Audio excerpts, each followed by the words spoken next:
धर्मदास तोय लाख दुहाई, ये सार शब्द कई बार न जाई। सार शब्द बार जो पढ़ी, ये बिचली पीढ़ी हंस नहीं तेरही। आप बिचली पीढ़ी के हंस हो। हंस किसे कहते हैं? वो पुण्यात्मा।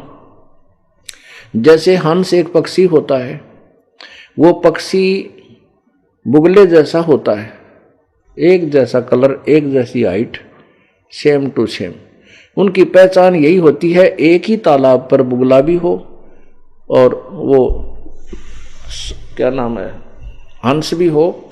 तो बुगला तो खाएगा मच्छी या कीड़े मकोड़े, घोगे व शंखले से, लेकिन हंस नहीं खाएगा। हंस तो वहां मोती की तलाश करेगा, मोती खाएगा। हंस पक्षी में एक और गुण दिया प्रभु ने। आप एक गिलास दूध और एक गिलास पानी मिक्स करके किसी पात्र में हंस के सामने रख दो, हंस उसमें चोंच डालेगा और दूध को पी लेगा, पानी को वहीं छोड़ देगा, जल को छोड़ देगा, वहीं निकाल देता है। दूध और पानी को भिन्न भिन्न करना दूध पानी छानने की का गुण है। ऐसे ही वो हंस, वो भक्त आत्मा जो परमात्मा के चरणों में आ गई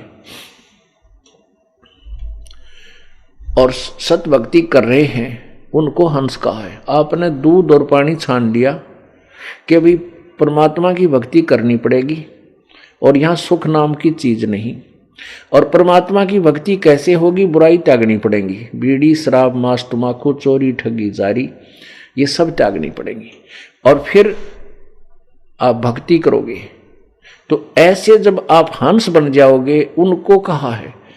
तो ये बीचली पीढ़ी के आप हंस बनाए हैं। इस दास ने, परमात्मा ने ज्ञान दिया है और आपको ज्ञान के द्वारा अंदर से मांझ धो के साफ किया है, आपको हंस बनाया है।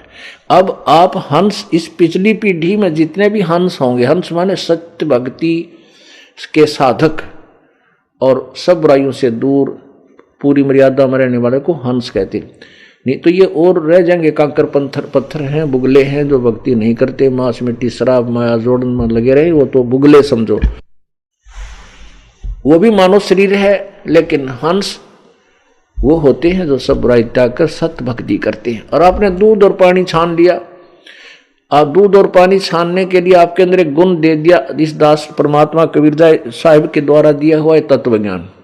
इसके द्वारा आपने दूध और पानी छान लिया कि भाई यदि ब्रह्मा विष्णु जी की पूजा करेंगे, विष्णु लोक में जाएंगे, और जब पुण्य समाप्त हो जाएंगे वापस आएंगे, 84 लाख योनियों में भी भटकेंगे।